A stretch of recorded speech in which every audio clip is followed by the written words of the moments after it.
সবাইকে শুভেচ্ছা। প্রিয় শিক্ষার্থীরা, কেমন আছো তোমরা? নিশ্চয়ই অনেক ভালো আছো। তো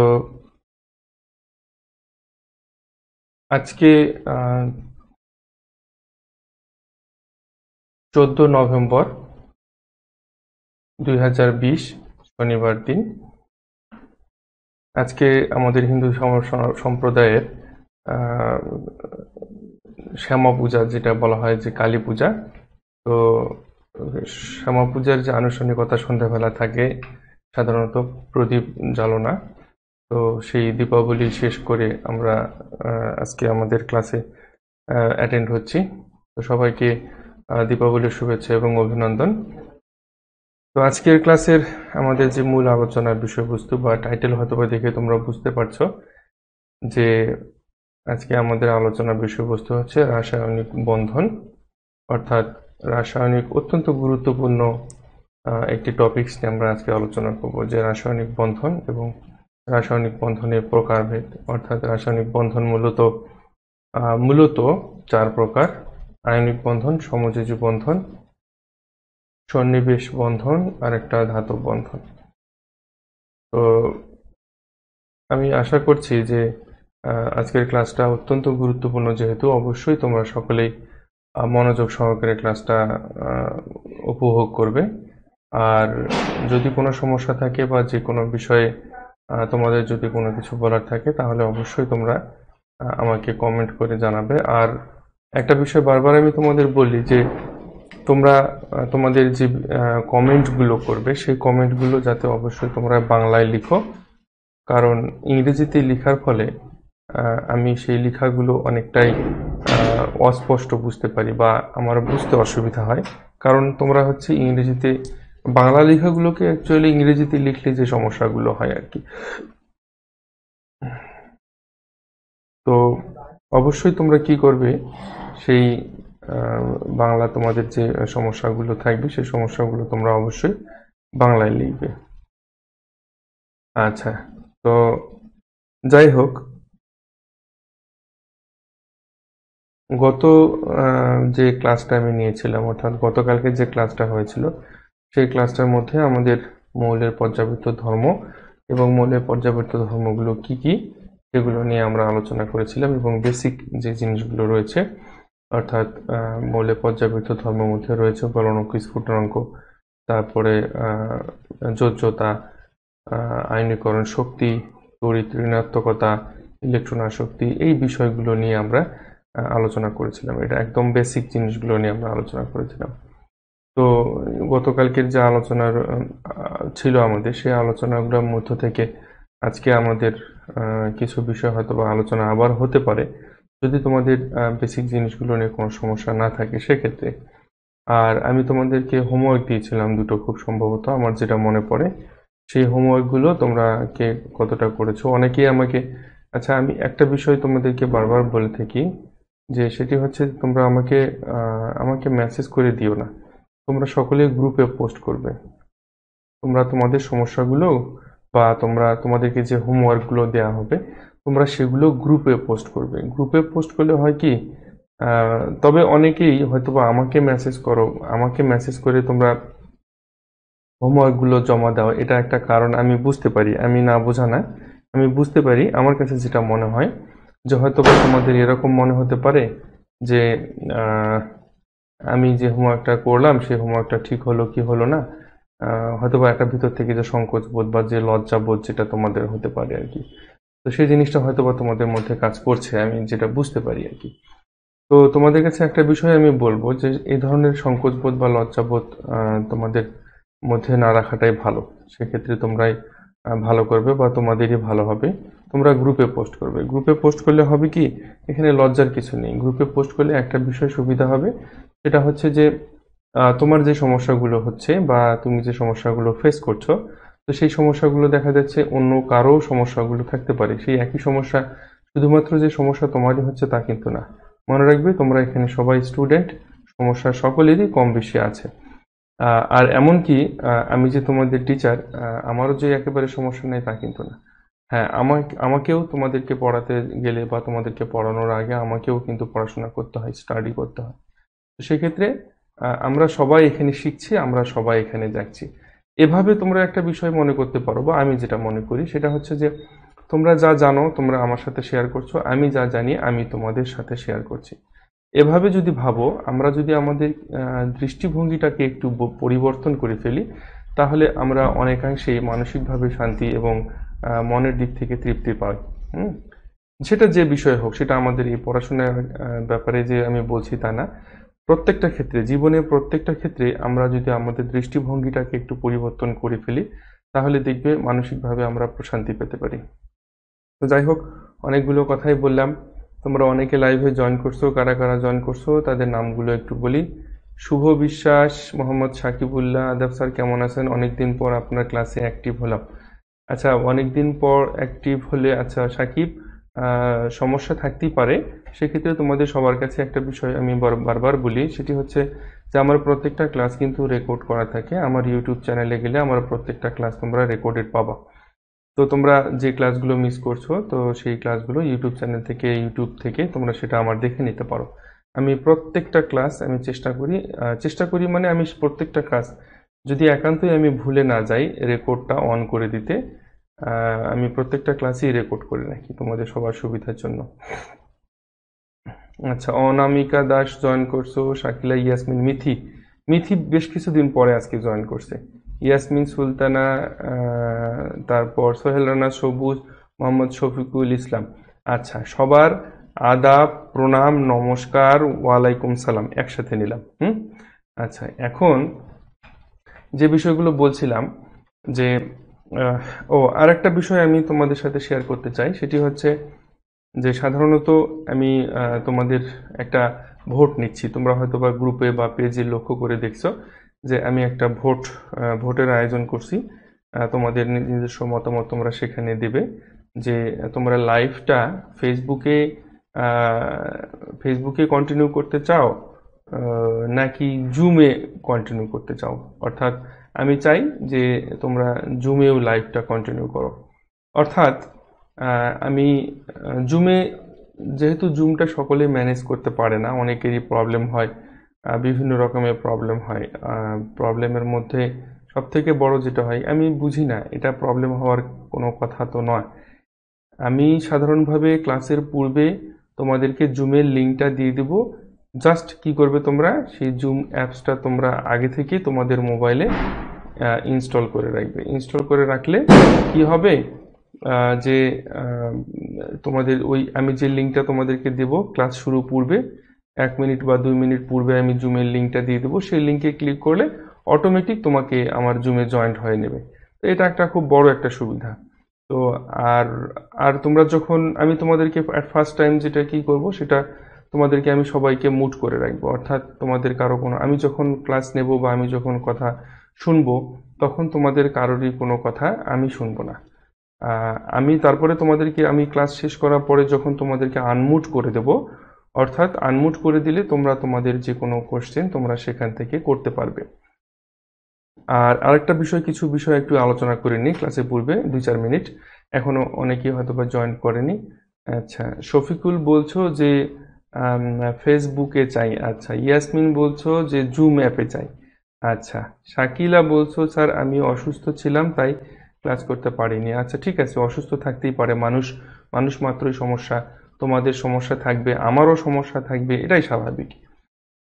মানুষ মাত্র, আমাদের সকলেরই সমস্যা, সুবিধা অসুবিধা সবকিছু থাকবে। সবকিছু ম্যানেজ করে আমাদেরকে আমাদের লক্ষ্যে এগিয়ে যেতে হবে। এটা হচ্ছে আমাদের মূল কথা। আমাদের আর সব থেকে বড় বিষয়, আমি তোমাদের জন্য চেষ্টা করি, পারতপক্ষে আমি চেষ্টা করি যে তোমাদের ক্লাসগুলো প্রতিদিন তোমরা অল্প অল্প করে পড়ো। প্রতিদিন আধা ঘন্টা করে পড়ো, 1 ঘন্টা করে কেমিস্ট্রি পড়ো। মাস শেষে দেখবে তোমাদের অনেক পড়াশোনা হয়ে গেছে। তোমাদের সবার কাছে একটা জিনিসই আমি বারবার বলবো, সেটি হচ্ছে যে তোমরা রেগুলার একটা রুটিনের মধ্যে থাকো। যেমন আমি তোমাদেরকে কেমিস্ট্রিটা পড়াচ্ছি, কেমিস্ট্রিটা নিয়ে তোমাদেরকে কোনো রকমের টেনশন করতে হবে না, এ বিষয়ে আমি তোমাদেরকে নিশ্চয়তা দিতে পারি। তবে এই নিশ্চয়তার পেছনে আমার কয়েকটা শর্ত থাকবে। সেই শর্তগুলো হচ্ছে যে আমার ক্লাসগুলো প্রত্যেকটা দিন A to Z তোমাকে ফলো করতে হবে।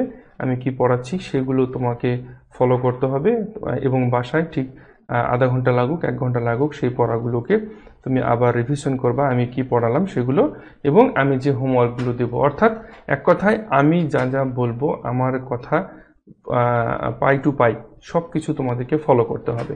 তাহলে কেমিস্ট্রি নিয়ে তোমাদের কোনো চিন্তা করতে হবে না, এইটা গ্যারান্টি আমি তোমাদেরকে দিতে পারি। ওকে, আচ্ছা, অনামিকা দাস বল, ঢাকা গভর্নমেন্ট সায়েন্স কলেজের স্টুডেন্ট। আচ্ছা, শফিকুল ইসলাম, তোমার কোশ্চেনের অ্যান্সারটা আমি দিই। সে বিষয়টা হচ্ছে যে আমি তোমাদেরকে যে ক্লাসগুলো করাচ্ছি সেই ক্লাসগুলো টোটালি ফ্রি, সবার জন্যই ফ্রি। আমি যতটুকু জানি, আমি যতদিন সুস্থ আছি, আমি যতদিন আমার পক্ষে যতদিন সম্ভব ততদিন আমি তোমাদেরকে ফ্রি ক্লাসগুলো করাবো। যদি আমি সুস্থ থাকি, ভালো থাকি, তোমরা আমার জন্য সকলে দোয়া করবে, আশীর্বাদ করবে।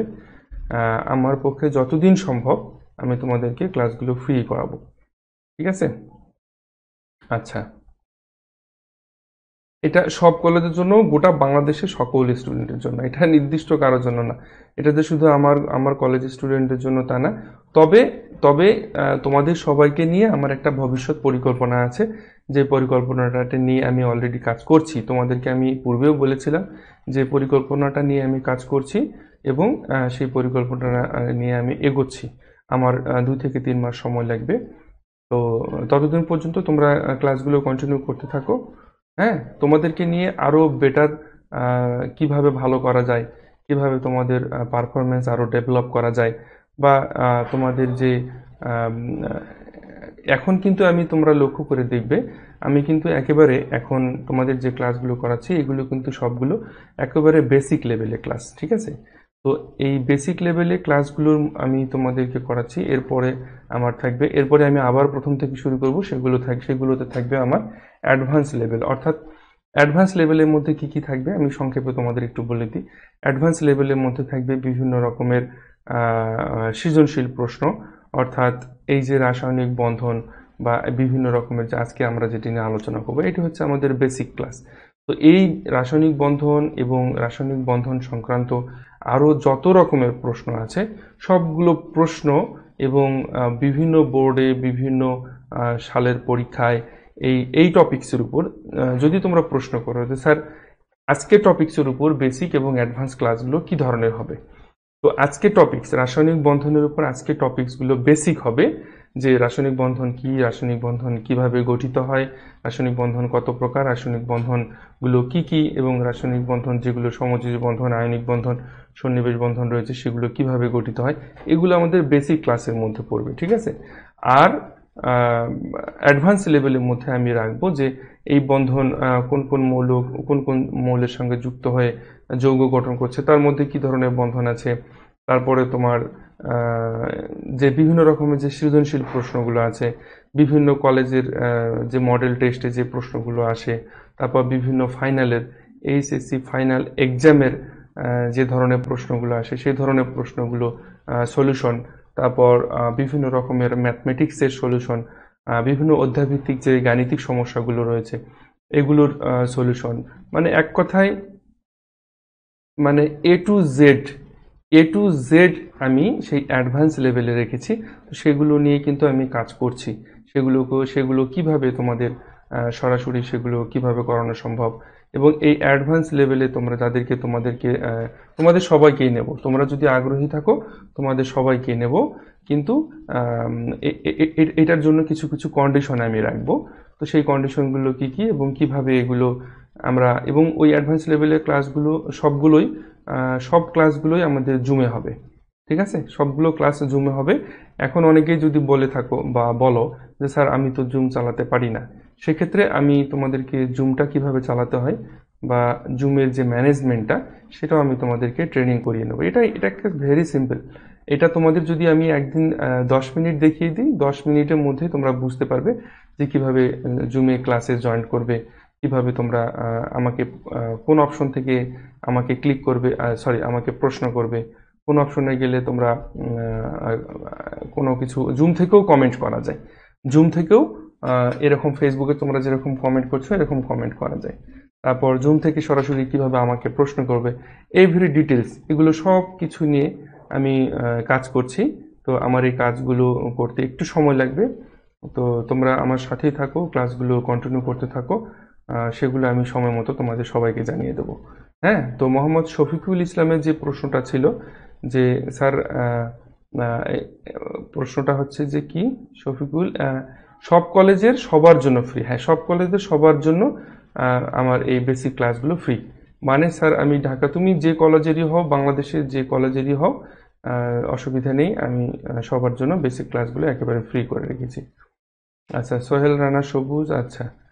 মিথি বলছো স্যার আমি দুইভাবেই ক্লাস করতে পারবো।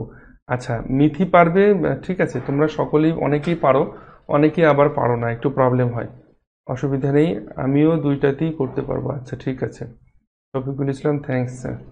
অনামিকা দাস বলছো স্যার এখানে আমরা অনেকেই দুইভাবে ক্লাস করতে পারবো, তাই এখন আপনি যেটাতে করলে ভালো মনে করেন সেখানেই করান। আচ্ছা, অনামিকা দাস আবার বলছো স্যার এক কথায় আমরা সবাই আপনার সাথে আছি এবং আপনার সকল কথাই মেনে চলবো। আচ্ছা, আমি অত্যন্ত খুশি হলাম তোমাদের সবার কথাগুলো শুনে, যে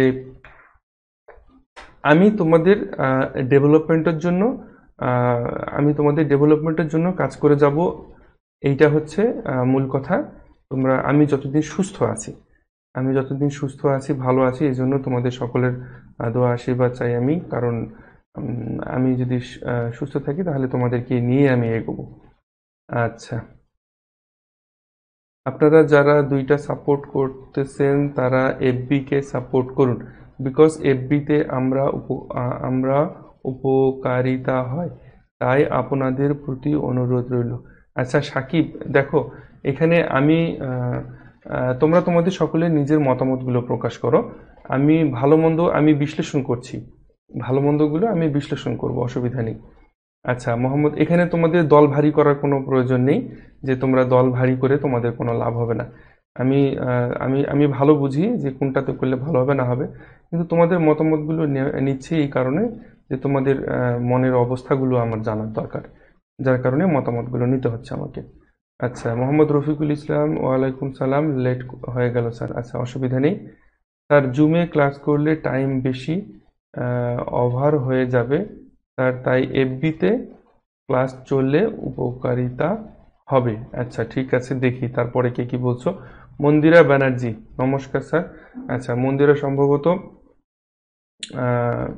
প্রদীপ জ্বালাতে দেরি করে ফেলছে অনেক, এই কারণে একটু লেট হয়ে গেছে। আচ্ছা স্যার, আপনি যা বলবেন তাই।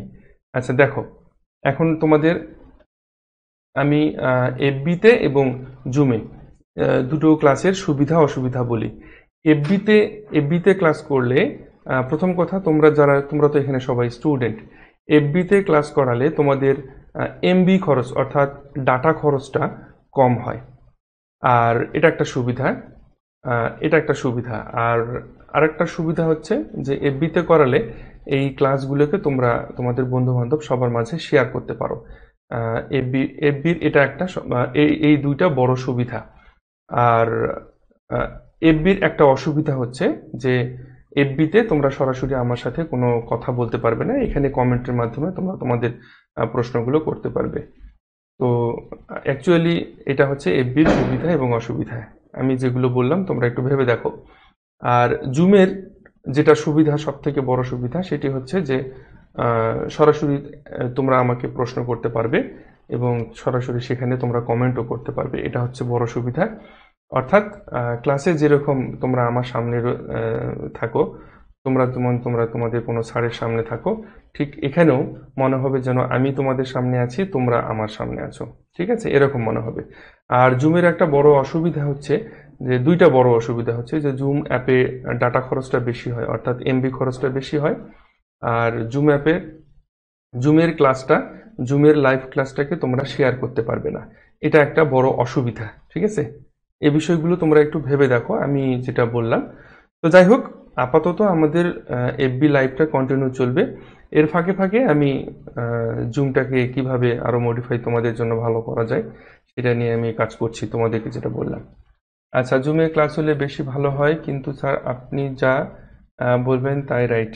না না না, এটা আচ্ছা স্যার, আপনি যেভাবে করাবেন সেভাবে করবো। আচ্ছা, মন্দিরের সাথে আমি একমত। আচ্ছা ঠিক আছে, এই বিষয়টা নিয়ে আমি কাজ করছি, এই বিষয়টা এখনো ফাইনাল আমি করিনি। তোমাদের ভালো, এক কথায় তোমাদের ভালোর জন্য, তোমাদের সুবিধার জন্য যেভাবে করালে ভালো হবে আমি সেই লক্ষ্যে কাজ করে যাচ্ছি। ঠিক আছে?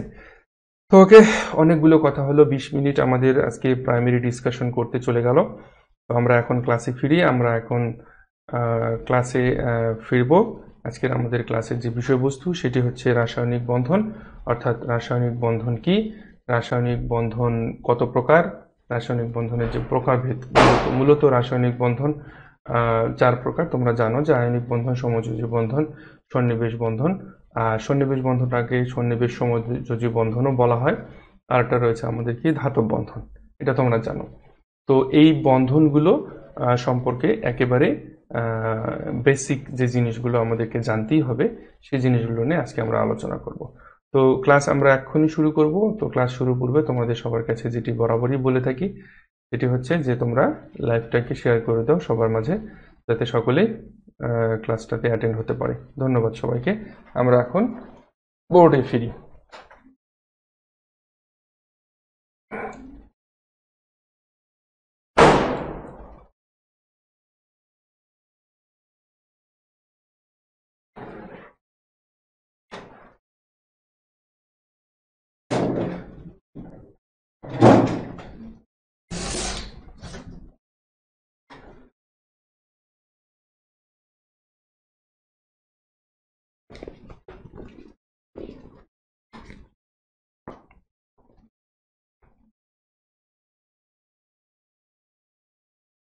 দেখো, রাসায়নিক বন্ধনটা কিন্তু অত্যন্ত অত্যন্ত গুরুত্বপূর্ণ একটা টপিকস। তোমাদের কাছে মনে হতে পারে যে স্যার এই বন্ধনগুলো ভেরি সিম্পল, কিন্তু অ্যাকচুয়ালি ভেরি সিম্পল কিন্তু না। আর তোমরা গতকালকে যারা যে হোমওয়ার্কগুলো আমি তোমাদেরকে দিয়েছিলাম, তোমরা অনেকেই কিন্তু জমা দাওনি এখনো। তোমরা কি সকলে করেছো? তো তোমরা যদি সকলে করে থাকো হোমওয়ার্কটা, তাহলে আমি কিন্তু এটা আশা করি না যে তোমরা হোমওয়ার্কগুলো আমাকে দেখাচ্ছ না। অনেকে আমাকে দেখিয়েছো, আবার অনেকেই দেখাওনি। এই দেখাওনি কেন? তোমরা হোমওয়ার্কগুলো আমাকে কেন দেখাওনি বলতে পারবে? যে তোমাদের কাছে কি এরকম মনে হচ্ছে যে স্যার এটা তো খুবই সিম্পল জিনিস, এই জন্য দেখায়নি, এরকম কি? আচ্ছা, সিম্পল জিনিস তো সিম্পল তো সিম্পল, ঠিক আছে, অসুবিধা নেই। তার মানে আমি তোমাদেরকে যে একটা হোমওয়ার্ক দিলাম, আমি যে তোমাদেরকে একটা হোমওয়ার্ক দিলাম, তো আমার কথাটা তো তোমরা কেউ রাখলে না, তাই না? আমার কথাটাকে তোমরা তো কেউ গুরুত্ব দিলে না, আমি তো এরকমই মনে করতেছি। ঠিক আছে, আমি তো এরকমই মনে করতেছি, তো তোমরা আমার কথাটাকে কেউ কোনো গুরুত্বই দিলে না। আচ্ছা, যাই হোক। তো স্বাভাবিকভাবে আমরা আজকে রাসায়নিক বন্ধন নিয়ে আলোচনা করব। রাসায়নিক বন্ধন, আমাদের আজকের আলোচনার বিষয়বস্তু হচ্ছে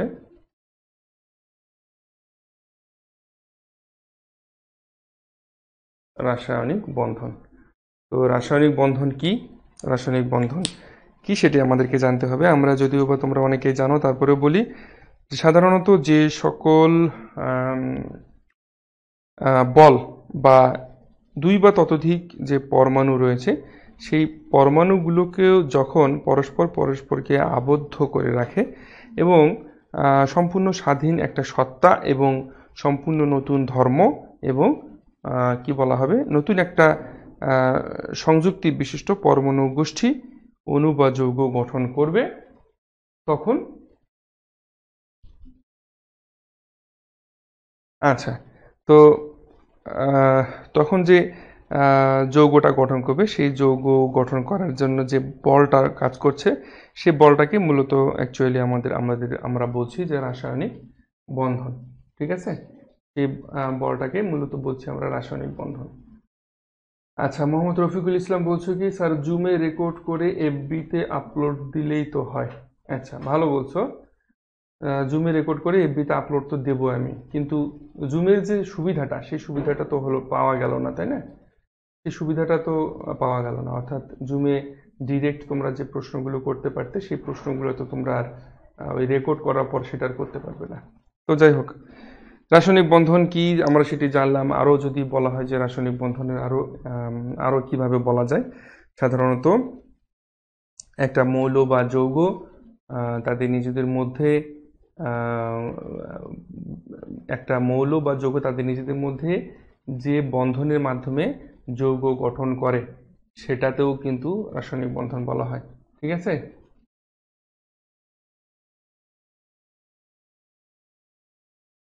আচ্ছা, এখানে অনামিকা কি বলছে, স্যার আমি এখন বসে করব, দিয়ে দিয়ে দেবো একটু পরে, অ্যাকচুয়ালি বাসায় একটু প্রবলেম ছিল। আচ্ছা ঠিক আছে, অসুবিধা নেই স্যার। একই সাথে জুম আর এফবিতে লাইভ ক্লাস করানো যায়? হ্যাঁ ইয়াসমিন, একই সাথে জুম এবং এফবিতে লাইভ ক্লাস করানো যায়, কিন্তু ভাই আমার আসলে অত টাকা নাই। এটা জুমের একটা পেইড প্যাকেজ, জুমে এটা কিনতে হয়, অনেকগুলো অনেকগুলো টাকা লাগে। এটা মান্থলি তোমার 1500 থেকে 2000 টাকা মতো খরচ হয়, এটা মান্থলি। হুম। এটা মান্থলি 1500 থেকে 2000 টাকা খরচ হয়। তো আমি তো ভাই, আমার তো অত টাকা নাই ভাই। হুম। আচ্ছা আমি এখন, আচ্ছা স্যার একই সাথে জুমের এফবিতে ক্লাস করো, আচ্ছা ঠিক আছে। তোমাদের মতামতগুলো রাখো, এখন আমরা ক্লাস শুরু করছি, সেই ক্লাসের বিষয়ে আলোচনা করি। আচ্ছা তাহলে রাসায়নিক বন্ধনটা আমরা জানলাম, কেমিক্যাল বন্ডিং যেটাকে বলা হয় রাসায়নিক বন্ধন। এই রাসায়নিক বন্ধন মূলত কত প্রকার? 4 প্রকার। এই রাসায়নিক বন্ধনগুলো মূলত 4 প্রকার। এক নম্বর হচ্ছে আমাদের, আমরা জানি, এক নম্বর হচ্ছে আমাদের আয়নিক বন্ধন, 2 নম্বর হচ্ছে আমাদের সমযোজী বন্ধন, 3 নম্বর হচ্ছে আমাদের সন্নিবেশ বন্ধন, 4 নম্বর হচ্ছে আমাদের ধাতব বন্ধন। এই 4 ধরনের বন্ধনী দ্বারা, এই 4 ধরনের রাসায়নিক বন্ধন রয়েছে। তো প্রথমেই আমরা জানব আয়নিক বন্ধন, অর্থাৎ আয়নিক বন্ধনটা কি। তো আয়নিক বন্ধন সাধারণত একটা ধাতু এবং একটা অধাতুর মধ্যে যে বন্ধন গঠিত হয়, এটা একবারে সহজভাবে যদি বলা হয়, হুম, আহ, এখানে বলা হচ্ছে যে আমরা, আচ্ছা ইয়াসমিন কি বলছো যে স্যার আমরা হেল্প করব, আপনি ওয়াইফাই নেন। আমার ওয়াইফাই আছে, হ্যাঁ, ইয়ে ইয়াসমিন আমার ওয়াইফাই আছে। তো অ্যাকচুয়ালি তোমরা হেল্প, আমি যদি বলি তাহলে তোমরা সকলেই হেল্প করবে, সেটাও আমি জানি, কিন্তু আমি চাচ্ছি না এই মুহূর্তে। আমি এগুলো নিয়ে কাজ করছি, কিভাবে আরো ডেভেলপ করা যায়। হ্যাঁ, আমি তোমাদের সবাইকে সেগুলো জানাবো, ঠিক আছে, তোমাদের চিন্তা করার কোনো কারণ নেই। আচ্ছা, এখন বিষয়টা হচ্ছে এরকম যে উম, একটা ধাতু এবং একটা অধাতু, আয়নিক বন্ধনটাকে যদি আমরা খুব সহজভাবে বলি যে আয়নিক বন্ধনটা কি বা আয়নিক বন্ধনটা কিভাবে গঠিত হয়, খুব সহজভাবে বললে যে একটা ধাতু এবং একটা অধাতুর মধ্যে, আহ, একটা অধাতু এবং একটা ধাতুর মধ্যে পরস্পরের মধ্যে যে বন্ধন গঠন হয় সেই বন্ধনটা হচ্ছে আয়নিক বন্ধন। এটা একেবারে সহজভাবে যদি বলা হয়। আর যদি বইয়ের ভাষায় বলা হয় সেটি হচ্ছে যে একটা ধাতু এবং একটা অধাতু পরস্পরের সঙ্গে মিলিত হওয়ার সময় সাধারণত ধাতব পরমাণু থেকে এক বা একাধিক ইলেকট্রন অধাতব পরমাণুকে দান করে। ঠিক আছে, ধাতব পরমাণু থেকে এক বা একাধিক ইলেকট্রন অধাতব পরমাণুকে দান করে, ফলে কি হয়, ধনাত্মক আধান বিশিষ্ট ধাতব পরমাণু, ধাতব আয়ন এবং ঋণাত্মক আধান বিশিষ্ট অধাতব আয়নের সৃষ্টি হয়। এই যে এই আয়নদ্বয় বিপরীতধর্মী হওয়ায় এদের মধ্যে একটা স্থির বৈদ্যুতিক আকর্ষণের সৃষ্টি হয়। এই আকর্ষণ বলটাই হচ্ছে আয়নিক বন্ধন। দেখো একটা এক্সাম্পল আমি তোমাদেরকে দিই, সেটি হচ্ছে যে এটি হচ্ছে আমাদের সোডিয়াম ক্লোরাইড, খাবার লবণ, আমরা যে লবণটা খাই সেই লবণটি হচ্ছে এটি সোডিয়াম ক্লোরাইড। তাহলে এই সোডিয়ামটা হচ্ছে আমাদের কি, এই সোডিয়ামটা হচ্ছে আমাদের ধাতু এবং এই ক্লোরিনটা হচ্ছে আমাদের অধাতু, তাই না? আচ্ছা, এখন এই আয়নিক বন্ধনে কি হয়, আয়নিক বন্ধনে সাধারণত একটা ধাতু এবং একটা অধাতুর মধ্যে বন্ধন গঠিত হয় এবং যৌগ গঠিত হয়। তাহলে এই যৌগটার মধ্যে আমাদের কি আছে, আয়নিক বন্ধন। এটা যদি আমরা খুব সিম্পল ভাবে বলি। আচ্ছা, তো এখন এই বিষয়টা যদি একেবারে সিম্পল ভাবে বলি আমরা, যে একটা ধাতু এবং একটা অধাতুর মধ্যে এই যৌগটা আমাদের গঠিত হচ্ছে, সেখানে কোন বন্ধন গঠিত হচ্ছে, আয়নিক বন্ধন।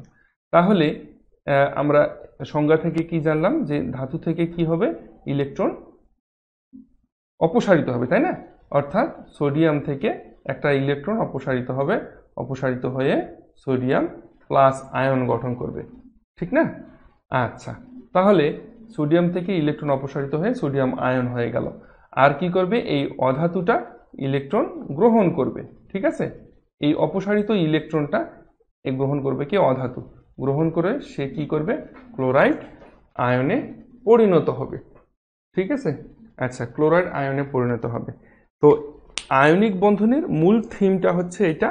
দেখো, প্রথম কথা হচ্ছে যে এই আয়নিক বন্ধনটা গঠিত হবে কাদের মধ্যে, ধাতু এবং অধাতুর মধ্যে গঠিত হবে, এবং ধাতু এবং অধাতু মিলে যে যৌগটা গঠিত হবে সেটা হচ্ছে আমাদের আয়নিক যৌগ, তাই না? আচ্ছা, এখন তাহলে এটার এক্সপ্লানেশনটা আমরা বলি যে ধাতু থেকে ইলেকট্রন অপসারিত হবে এবং সেই ইলেকট্রনটা গ্রহণ করবে কে, অধাতু। গ্রহণ করে তাদের নিজেদের মধ্যে ইলেকট্রন আদান প্রদান হবে, এবং তাদের এই নিজেদের মধ্যে যে ইলেকট্রনটা আদান প্রদান হচ্ছে সেখান থেকে যৌগটা ইলেকট্রন আদান প্রদানের মাধ্যমে এই যৌগটা গঠিত হবে।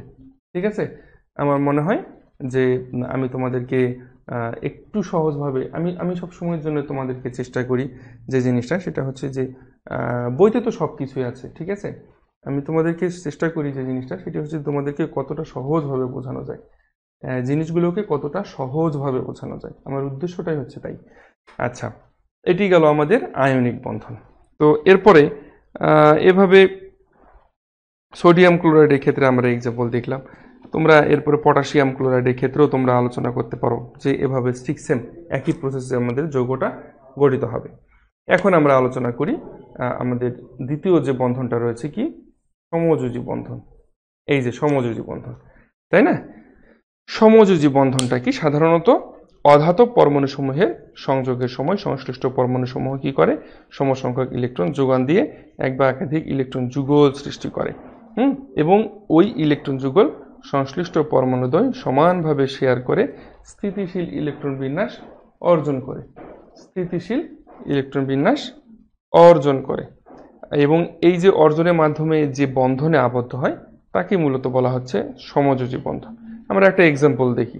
এক্সাম্পলটা হচ্ছে এরকম যে সুস্থিত ইলেকট্রন বিন্যাস লাভের জন্য কি করবে, যে দুইটা পরমাণুর মধ্যে এক বা একাধিক ইলেকট্রন যুগল শেয়ারের মাধ্যমে, এখানে কিন্তু ইলেকট্রন শেয়ার হচ্ছে। দেখো, আয়নিক বন্ধন গঠনকালে আয়নিক যৌগের যে মৌলগুলো থাকতো সে মৌলগুলোর মধ্যে ইলেকট্রনের কিন্তু আদান প্রদান হতো। একজন ইলেকট্রন দেবে আর একজন ইলেকট্রন নেবে।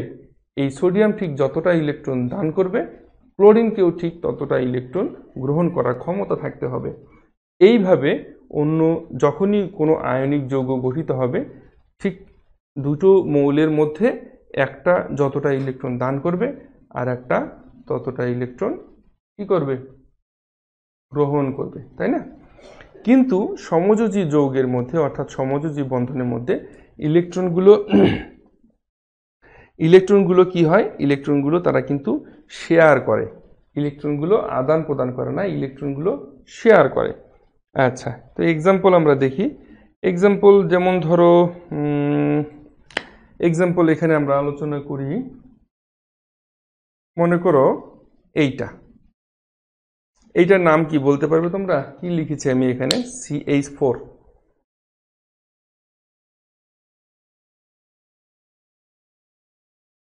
বলো তো এটা কি লিখেছি আমি, তোমরা সকলে বলো।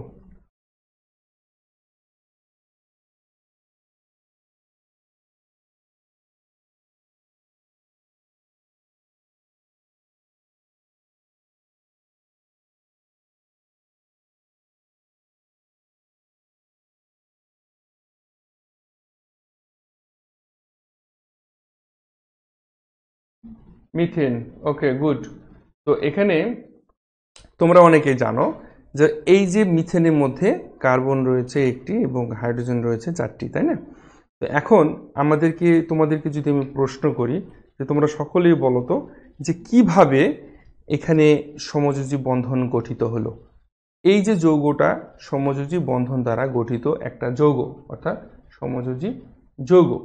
তো এই প্রশ্নের আলোকে খুব সহজভাবে তোমাদেরকে যদি উত্তর দিতে হয় তাহলে বলতে হবে যে এই যৌগটার কেন্দ্রীয় পরমাণু কোনটি, এই যৌগটার কেন্দ্রীয় পরমাণু কোনটি। কেন্দ্রীয় পরমাণু হচ্ছে কার্বন, তাই না? তাহলে কার্বনের আমরা ইলেকট্রন বিন্যাস করি 1s2 2s2 2p, কার্বন হচ্ছে কত, 6, তাই না? তাহলে 1:2 hydrogen, helium, lithium, beryllium, boron, carbon, 1:2 2s2 2p2। আচ্ছা, এখন এইটার আমরা আর একটু ডিটেলসে যদি লিখি, 1:2 2s2 2p x1 2p y1 2p, দেখো এখানে কিন্তু Z0। কেন Z0 তোমরা নিশ্চয়ই বুঝতে পারছো যে হুন্ডের যে ইলেকট্রন বিন্যাস বা হুন্ডের যে নীতিটা আমরা পড়েছি, হুন্ডের যে নীতিটা আমরা পড়েছি সেই নীতিতে আমরা দেখেছি যে এখানে পি অরবিটালে দুইটা ইলেকট্রন থাকা মানে পি এক্স এ একটা যাবে, পি ওয়াই একটা যাবে এবং পি জেড এ ফাঁকা থাকবে। আচ্ছা, এখন আমরা এই কার্বন পরমাণুটাকে যদি উত্তেজিত করা হয়, কার্বন পরমাণুটাকে যদি উত্তেজিত করা হয়, উত্তেজিত করার মানেটা হচ্ছে যদি এটাকে হিট প্রদান করা হয়, তাহলে কার্বন পরমাণুটা, কেন্দ্রীয় কার্বন পরমাণুটা উত্তেজিত হয়ে যাবে এবং উত্তেজিত হয়ে এই স্টার চিহ্নটা তার পাশে উল্লেখ দিতে হয়। তাহলে কি হবে, সে এই যে 2s অরবিটাল থেকে কি হবে, সে কি করবে, এখানে দুইটা ইলেকট্রন রয়েছে, সেই দুইটা ইলেকট্রন থেকে একটি ইলেকট্রন 2p-z অরবিটালে চলে যাবে। দেখো 1s2 2s1, তখন এখানে দুইটা জায়গায় একটা থাকবে, 2px1 2py1 2pz1। তাহলে লক্ষ্য করে দেখো এখানে যে এই উত্তেজিত অবস্থায় কার্বন পরমাণুর মধ্যে আমাদের কি হচ্ছে, যে চারটি বিজোড় ইলেকট্রন থাকছে। ঠিক আছে, দেখো চারটি, 2s1 2px1 2py1 2pz1, এই যে চারটি বিজোড় ইলেকট্রন থাকছে, এই চারটি বিজোড় ইলেকট্রন কি করবে, চারটি হাইড্রোজেন পরমাণুর সঙ্গে যুক্ত হয়। এই চারটি বিজোড় ইলেকট্রন কি, এই চারটি হাইড্রোজেন পরমাণুর সাথে যুক্ত হয়ে মিথেন অণু গঠন করে। আমি তোমাদেরকে আরেকটু ডিটেইলস দেখাচ্ছি, এটা মিশিয়ে দিই।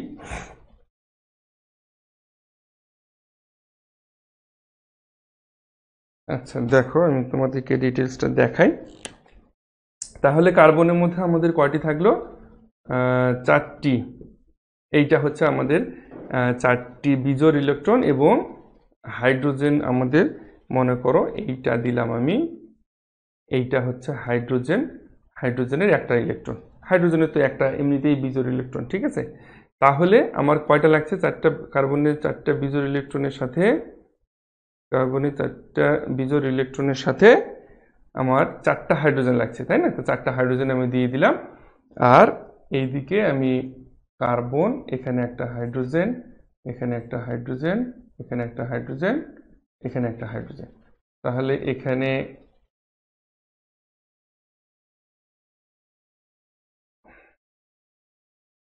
আচ্ছা দেখো, একটু ভালোভাবে সবাই লক্ষ্য করে দেখো যে এই জায়গাটা তোমাদের বুঝতে কোনো অসুবিধা হচ্ছে নাকি, আমি তোমাদেরকে একটু ক্লিয়ার করার চেষ্টা করি। এই জায়গাটা খুব ভালোভাবে লক্ষ্য করো, এগুলো কিন্তু বন্ধনের একেবারে বেসিক। এই জিনিসগুলো তোমরা যদি ক্লিয়ার হয়ে যাও, তাহলে পরবর্তীতে বন্ধন নিয়ে অনেক রকমের প্রশ্ন আছে, অনেক রকমের প্রশ্ন আছে, সেগুলোতে গিয়ে তখন তোমাদের কিন্তু আর কোনো সমস্যা হবে না। এগুলো একেবারে বেসিক জিনিস, একেবারে বেসিক জিনিস। এখানে কার্বনের চারটা ইলেকট্রন, সেগুলো কি, এই যে উত্তেজিত অবস্থায় কার্বনের যে চারটি আমাদের বিজোড় ইলেকট্রন রয়েছে, এই বিজোড় ইলেকট্রনগুলো কিন্তু মূলত বন্ধনে অংশগ্রহণ করে। একটা প্রশ্ন তোমরা এখানে করতে পারো, এই যে দেখো, যখন তোমরা এই জুমে ক্লাস করবে তখন ডিরেক্ট কিন্তু এই জায়গাগুলোতে প্রশ্ন হিট করতে পারবে তোমরা, যে স্যার এই জায়গাটায় চারটা কেন ইলেকট্রন হলো কার্বনের, এই জায়গাটাতে হাইড্রোজেনের একটা কেন ইলেকট্রন হচ্ছে। হ্যাঁ, যদি তোমরা জানো তাহলে তো হলোই, আর যদি না জানো, যারা জানো না তাহলে কি হবে, তারা সরাসরি ডিরেক্ট এখানে আমাকে প্রশ্ন করতে পারবে। আচ্ছা, তো যাই হোক, এখানে বিষয়টি হচ্ছে এরকম যে তোমরা এখানে কার্বনে চারটে ইলেকট্রন, অর্থাৎ কার্বনে চারটি বিজোড় ইলেকট্রন, সবসময়ের জন্য বন্ধনে অংশগ্রহণ করে কিন্তু বিজোড় ইলেকট্রন, এটা মনে রাখবে। এই কার্বনে চারটি বিজোড় ইলেকট্রন, হাইড্রোজেনের তো একটি ইলেকট্রন থাকে, সেটাই বিজোড়। তাহলে এইভাবে দেখো, হাইড্রোজেন চারটা, চারটা আমাদের কার্বনের চারটি বিজোড় ইলেকট্রন, হাইড্রোজেন চারটা হাইড্রোজেনের সঙ্গে যুক্ত হয়ে এখানে আমাদের কাঙ্ক্ষিত যে যৌগ CH4, এটি আমাদের তৈরি করছে। ঠিক আছে, আমার মনে হয় এটা বুঝতে তোমাদের আর সমস্যা হবে না। আচ্ছা,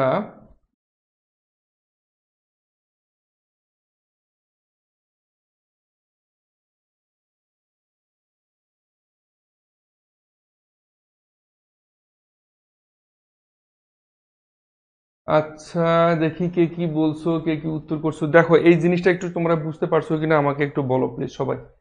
স্যার স্যার আমি ওইটা বলিনি, আমি ভাবছি যে আমাদের নিয়ে যে ক্লাসটা হবে তা রেকর্ড করে এফবিতে করা করার কথা। হ্যাঁ হ্যাঁ, আমি রফিকুল ইসলাম, তুমি যেটা বলছো যে আমি আমি আমার প্রত্যেকটা ক্লাসই কিন্তু রেকর্ড করে ইউটিউবে এবং ফেসবুকে আপলোড করব, ঠিক আছে, এটা সবার জন্য। আচ্ছা। আমরা সবাই আপনাকে হেল্প করবো। আচ্ছা আচ্ছা। Methane methane. আচ্ছা ঠিক আছে, তোমাদের এই এই এই জায়গাটাতে কারো কোনো সমস্যা থাকলে আমাকে একটু বলো। কারো কোনো সমস্যা থাকলে বলো। আমার মনে হয় যে তোমাদের কারো কোনো সমস্যা থাকার কথা নয়, বা থাকবে না। আমি আমি যতটুকু বিশ্বাস করি। আচ্ছা আচ্ছা, এরপরে আমরা আসি তাহলে সন্নিবেশ বন্ধন। এই যে এটি আমাদের যেটি আলোচনা, সন্নিবেশ বন্ধন, ঠিক আছে। এখন আমরা সন্নিবেশ, জি স্যার এটা বুঝতে পারছি। আচ্ছা ঠিক আছে। এটা আমি মিশিয়ে দিই। আচ্ছা এটা আমি মিশিয়ে দিই, এইটাও মিশিয়ে দিলাম, এটা তোমরা বুঝতে পারছো সবাই। আচ্ছা আচ্ছা, এখন আমরা সন্নিবেশ বন্ধন নিয়ে আলোচনা করব। দেখো সাধারণত সন্নিবেশ বন্ধনটা কি সেটি আমরা আগে জানবো। যে সন্নিবেশ বন্ধনটা হচ্ছে আমাদের, সন্নিবেশ বন্ধনটাকে মূলত কিন্তু সন্নিবেশ বন্ধন বা সন্নিবেশ সমযোজী বন্ধনও বলা হয়। সন্নিবেশ বন্ধন অথবা সন্নিবেশ সমযোজী বন্ধন। তোমরা হয়তো বা এমন অনেকে মনে করতে পারো স্যার সন্নিবেশ সমযোজী বন্ধনটা কি। আসলে অ্যাকচুয়ালি সন্নিবেশ বন্ধনটাই হচ্ছে সন্নিবেশ সমযোজী বন্ধন, ঠিক আছে। আচ্ছা, তো সাধারণত দুটি অধাতব পরমাণুর মধ্যে সমযোজী বন্ধন যখন গঠন হয় বা সৃষ্টি হয়, তখন প্রয়োজনীয় ইলেকট্রন যুগল কি হয়, কোনো না কোনো ক্ষেত্রে একটা মাত্র পরমাণু সরবরাহ করে, এবং অপর পরমাণুটি কি হয়, কোনো ইলেকট্রন যোগান না দিয়েই ওই ইলেকট্রন যুগল সরবরাহকারী পরমাণুর সঙ্গে সমানভাবে শেয়ার করে যে বন্ধনে আবদ্ধ হয়, তাই সন্নিবেশ সমযোজী বন্ধন বা সমযোজী সরি সন্নিবেশ বন্ধন। এখন এখানে এক্সাম্পল যদি আমরা বলি, যে যে পরমাণু সেটা ইলেকট্রন যুগল এককভাবে সরবরাহ করে তাকে বলা হয় কি, দাতা পরমাণু, ঠিক আছে। আচ্ছা, এবং যে পরমাণু তা শেয়ার করবে তাকে বলা হবে কি, গ্রহীতা পরমাণু। এটা খুব সিম্পল এবং সহজ একটা বিষয়, যে যেটা এককভাবে সরবরাহ করবে সেটা আমাদের হয় দাতা পরমাণু, এবং যারা সেটা গ্রহণ করবে বা শেয়ার করবে সেটা হচ্ছে আমাদের গ্রহীতা পরমাণু। আর আরেকটা জিনিস আমাদেরকে এখানে মনে রাখতে হবে, সেটা হচ্ছে যে দাতা পরমাণু থেকে গ্রহীতা পরমাণুর দিকে একটা তীর চিহ্ন দিয়ে সন্নিবেশ বন্ধন দেখানো হয়। দাতা পরমাণু থেকে গ্রহীতা পরমাণুর দিকে একটা তীর চিহ্ন দিয়ে, হ্যাঁ, সন্নিবেশ বন্ধনটা বোঝানো হয়। আচ্ছা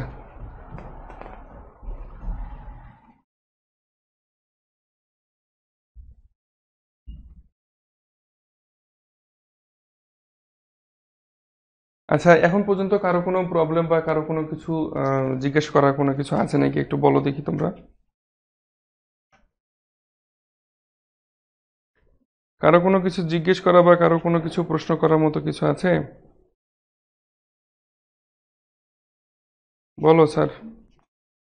তোমাদের যদি কারো কোনো কিছু জিজ্ঞেস করার থাকে বা প্রশ্ন করার থাকে বলতে পারো, সমস্যা নেই।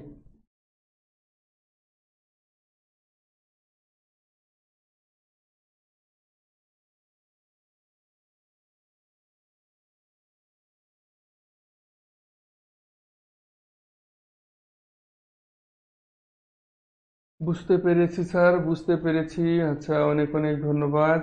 আহ, জি স্যার, এটা বুঝেছি। আচ্ছা আচ্ছা, তোমাদের রেসপন্স তেমন একটা পাওয়া যাচ্ছে না, কারণটা কি বলো তো দেখি। সমস্যাটা কি? তোমাদের রেসপন্স তেমন একটা পাচ্ছি না, কারণটা কি? নেটওয়ার্কের সমস্যার কারণে কি কোনো তোমাদের আমার আমার কথাগুলো কেউ কি শুনতে পারতেছো না, না বুঝতে পারতেছো না? তা সন্নিবেশটা আবার একটু রিপিট করেন। হ্যাঁ, সন্নিবেশ আমি আবার রিপিট করব, সমস্যা নেই। সন্নিবেশটা আমি আবার রিপিট করব, সেই কারণেই তো জিজ্ঞেস করছি তোমাদের,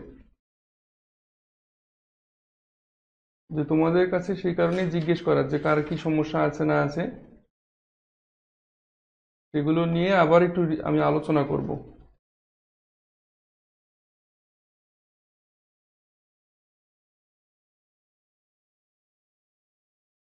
আচ্ছা, অনামিকা বলছো যে বুঝতে পারছো।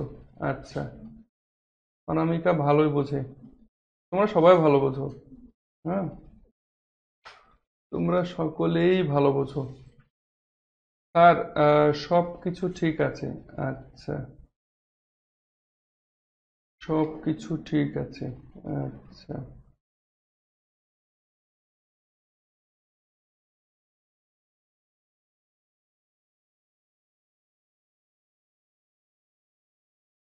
আচ্ছা, সহমত। আচ্ছা, ঠিক আছে। আচ্ছা, দেখো, আমি তোমাদেরকে সন্নিবেশ বন্ধনটা নিয়ে আরেকটু আলোচনা করি। সন্নিবেশ বন্ধনটা হয়তো বা অনেকেরই একটু প্রবলেম মনে হতে পারে। হ্যাঁ, যেহেতু সন্নিবেশ বন্ধন এবং সন্নিবেশ সমযোজী বন্ধন বলা হচ্ছে যে দুটোই প্রায় সমযোজী বন্ধনের মতনই।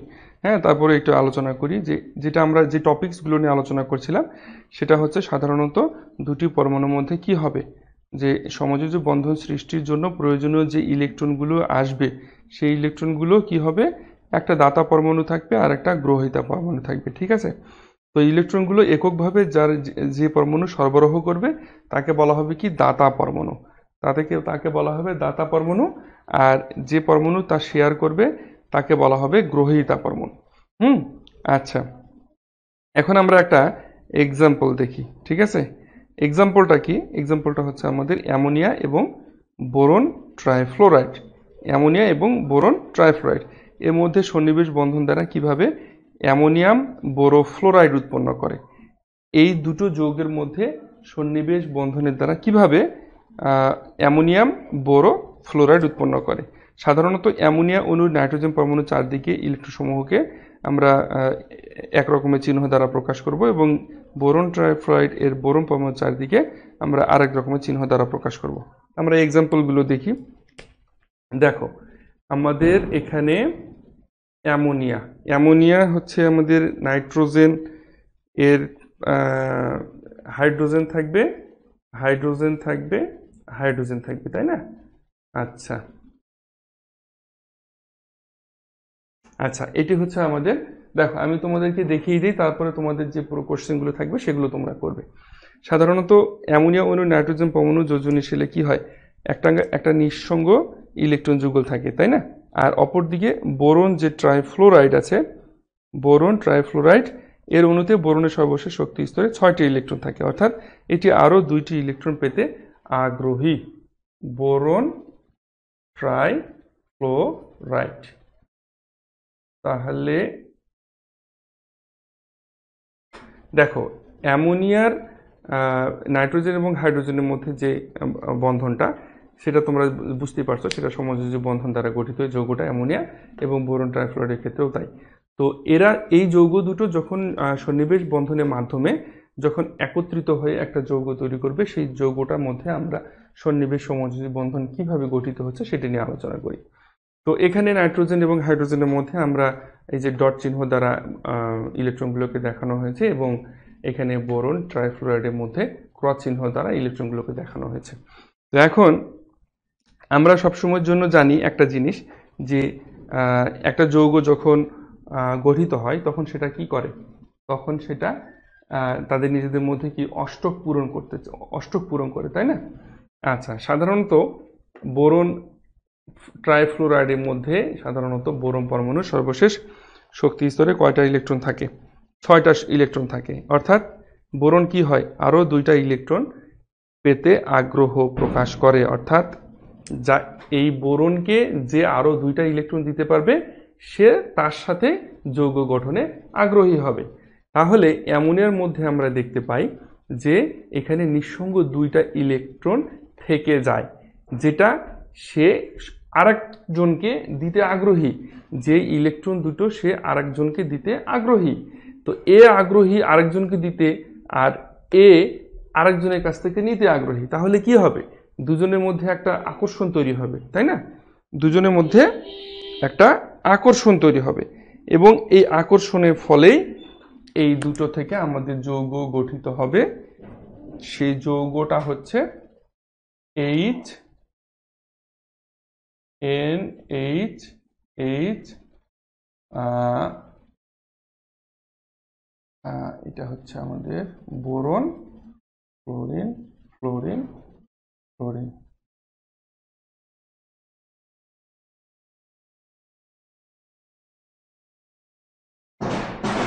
আচ্ছা, দেখো এইটা হচ্ছে আমাদের বোরন ট্রাইফ্লোরাইড, অর্থাৎ বোরন অ্যামোনিয়া অণুর সাথে বোরন ট্রাইফ্লোরাইড অণু গঠন গঠন আর কি, এদের মধ্যে সন্নিবেশ। এই যে এই যৌগটার মধ্যে আমাদের সন্নিবেশ সমযোজী বন্ধন তৈরি হচ্ছে। সাধারণত দাতা অ্যামোনিয়ার নাইট্রোজেনটা হচ্ছে আমাদের দাতা পরমাণু, দাতা পরমাণু থেকে গ্রহিতা পরমাণুর দিকে তীর চিহ্নটা দিতে হয়, তাহলে এই যৌগটা আমরা বুঝতে পারবো যে সন্নিবেশ বন্ধন দ্বারা গঠিত যৌগ।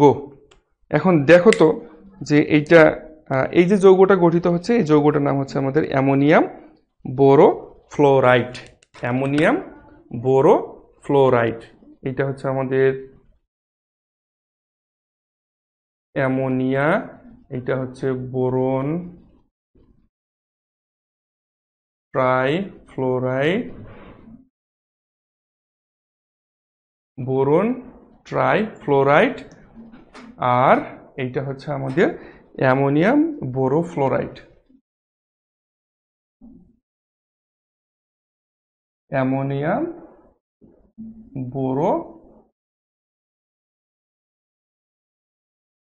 বোরোফ্লোরাইড, এইটা সন্নিবেশ বন্ধনের মাধ্যমে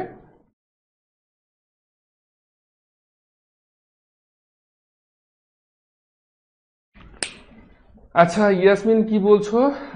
আমি এই ক্রস বুঝি না। ক্রস বোঝো না? এখানে ক্রস চিহ্ন দ্বারা আমি তো বললাম যে এখানে নাইট্রোজেনের ইলেকট্রন সংখ্যাগুলোকে ডট চিহ্ন দ্বারা প্রকাশ করা হচ্ছে, আর এখানে বোরনের ইলেকট্রন সংখ্যাগুলোকে ক্রস চিহ্ন দ্বারা প্রকাশ করা হচ্ছে। যেমন এর আগে তোমাদেরকে আমি যে মিথেন অণুর গঠনে যেটা দেখালাম না, যে কার্বনের কি নিঃসঙ্গ ইলেকট্রন কয়টা ছিল? 4টা ছিল। বিজোড় ইলেকট্রন কয়টা ছিল? বিজোড় ইলেকট্রন কার্বনের 4টা ছিল না? 4টা। তাহলে কি আমি কি দেখাইছি? 4টা ইলেকট্রনকে চারদিকে এভাবে দেখিয়েছি। এটা না বোঝার কি আছে? 4টা ইলেকট্রনকে চারদিকে দেখানো ছিল। আর 4টা যেহেতু যৌগ গঠন করার সময় বিজোড় ইলেকট্রনগুলোই যৌগ গঠন করে, তাহলে এই কার্বনের 4টি বিজোড় ইলেকট্রন 4টি হাইড্রোজেনের সঙ্গে যুক্ত হয়ে ওখানে মিথেন অণু গঠন করছিল, ঠিক আছে? তো এখানে হাইড্রোজেনের যে ইলেকট্রনটা, সেটাকে কি ক্রস চিহ্ন দ্বারা বোঝানো হয়েছিল। কার্বনের ইলেকট্রনটাকে ডট চিহ্ন দ্বারা বোঝানো হয়েছিল এবং হাইড্রোজেনের ইলেকট্রনটাকে ক্রস চিহ্ন। হাইড্রোজেনের কয়টা ইলেকট্রন? হাইড্রোজেনের একটাই ইলেকট্রন। তো হাইড্রোজেনের একটা ইলেকট্রনই বিক্রিয়ায় অংশগ্রহণ করবে, আর কার্বনের 4টা ইলেকট্রন। কার্বনের কোন 4টা ইলেকট্রন? যে বিজোড় ইলেকট্রনগুলো কার্বনের ছিল। কার্বনের 4টি বিজোড় ইলেকট্রন ছিল, ভালো করে মনে করে দেখো। কার্বনের আমি তোমাদেরকে স্বাভাবিক ইলেকট্রন বিন্যাস দেখিয়েছি কার্বনের, তারপরে পি অরবিটালের ডিভাইডেশন করে দেখিয়েছি, অর্থাৎ হোন্ডি নীতি অনুযায়ী। তারপরে দেখিয়েছিলাম যে কার্বনের উত্তেজিত অবস্থায় কার্বনের ইলেকট্রন বিন্যাসটা কেমন হয়, ঠিক আছে? আর আমি এই ক্রস বুঝি না।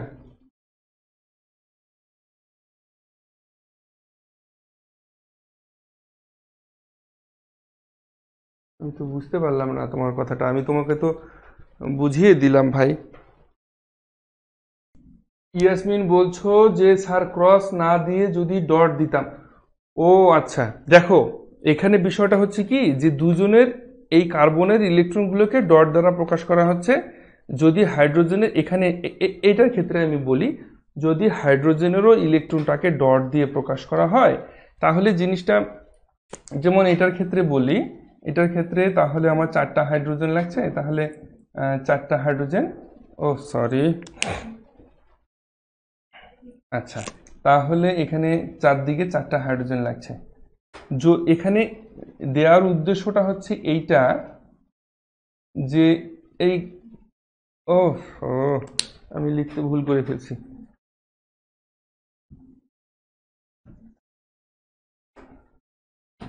দেখো এই যে জিনিসটা হচ্ছে এরকম, যে কার্বন এখানে চারদিকে 4টা হাইড্রোজেন, তাই তো? চারদিকে 4টা হাইড্রোজেন। আচ্ছা, কার্বনের ইলেকট্রন কয়টা? 4টা। এখানে একটা, এখানে একটা, এখানে একটা, এখানে একটা, চারদিকে 4টা। এখন হাইড্রোজেনের ইলেকট্রনটাকে ক্রস দেওয়া হচ্ছে, তাহলে চারদিকে 4টা হাইড্রোজেন, এই যে ক্রস। এই ক্রস দেওয়ার মানেটা হচ্ছে আলাদাভাবে আইডেন্টিফাই করার জন্য যে এই ইলেকট্রনটা আর এই ইলেকট্রনটা, এই ইলেকট্রনটা, এই ইলেকট্রন, এদের মধ্যে কি হচ্ছে, একটা সমযোজী বন্ধন তৈরি হচ্ছে, তাই না? এইটা আলাদাভাবে দেখানোর জন্য এই ক্রস চিহ্ন আর ডট চিহ্ন, এই, এছাড়া অন্য কিছু না। আচ্ছা, তো মনে হয় অনেক টাইম হয়ে গেল আজকের ক্লাসটাতে। তোমাদের অনেকেরই প্রবলেম আছে টুকটাক, আমি বুঝতে পারছি অনেকেরই প্রবলেম আছে। তো আজকে আমি শেষ করতে পারলাম না, চেয়েছিলাম যে আজকে সবগুলো বন্ধন এর বেসিক জিনিসগুলো আমি তোমাদেরকে শেষ করে দেবো, কিন্তু শেষ করতে পারলাম না। আর একটা দিন সময় লাগবে, অর্থাৎ আগামীকালকে আমরা সবগুলো বন্ধন আবার একটা রিভিউ ক্লাস আলোচনা করব, ঠিক আছে? আচ্ছা, ভিন্ন ভিন্ন ইলেকট্রন জন্য ভিন্ন ভিন্ন সিম্বল দিয়ে বোঝানো হচ্ছে। হ্যাঁ হ্যাঁ, সুরজ ঠিক বলছো, ভিন্ন ভিন্ন ইলেকট্রন বলতে ভিন্ন ভিন্ন পরমাণুর ইলেকট্রন, ঠিক আছে? ভিন্ন ভিন্ন পরমাণুর ইলেকট্রন, বিষয়টা হচ্ছে এরকম। তো যাই হোক, আজকে 1 ঘন্টা ওভারঅল মোটামুটি আমি দেখতে পাচ্ছি যে 58 মিনিট হয়ে গেছে। আজকে আমি আর লাইভটা কন্টিনিউ করতে চাচ্ছি না। আগামীকালকে তোমাদের কার কি প্রবলেম আছে তোমরা আজকে একটু ভালোভাবে বাসায় পড়াশোনা করো, কার কি প্রবলেম আছে ভালোভাবে পড়াশোনা করে নাও, সেগুলো আমরা কালকে আবার আলোচনা করব, ঠিক আছে? কালকে লাইভে আবার আমরা আলোচনা করব। আমি জানি অনেকেই হয়তো বা টুকটাক করে প্রবলেম আছে, সেই তোমরা আজকে একটু পড়াশোনা করো, কালকে একটু পড়াশোনা করো, তাহলে তোমাদের যে প্রবলেমগুলো থাকবে এগুলো আগামীকালকে সেই প্রবলেমগুলো তোমরা খাতায় নোট করে রাখবে, কোথায় কোথায় তোমাদের প্রবলেম আছে। হ্যাঁ, সেই প্রবলেমগুলো নোট করে রাখবে, সেই প্রবলেমগুলো তোমরা কালকে আমাকে। আচ্ছা, তোমাদের কাছে একটা বিষয় আমি বারবার বলি, সেটা হচ্ছে যে যে তোমরা আমাকে এই ইংলিশে লেখো না, কারণ ইংলিশে লিখলে আমি অনেক সময় বুঝতে পারি না তোমাদের কথাগুলো। তোমরা যদি বাংলায় লিখো তাহলে আমার জন্য বুঝতে সুবিধা হয়। হ্যাঁ, আর অনেকেই তোমরা বলে থাকো যে স্যার আমি তো বাংলা লিখতে পারি না। বাংলা লিখতে না পারার কারণ হচ্ছে তোমার ফোনে রিদমিক কিবোর্ড নামে একটা সফটওয়্যার আছে, সেই সফটওয়্যারটা ইনস্টল করে নিও প্লে স্টোর থেকে, রিদমিক কিবোর্ড। হ্যাঁ, দেখো আমি এখানে লিখে দিচ্ছি রিদমিক কিবোর্ড, ইংরেজিতে লিখে দিচ্ছি, তোমরা তুলে নিও।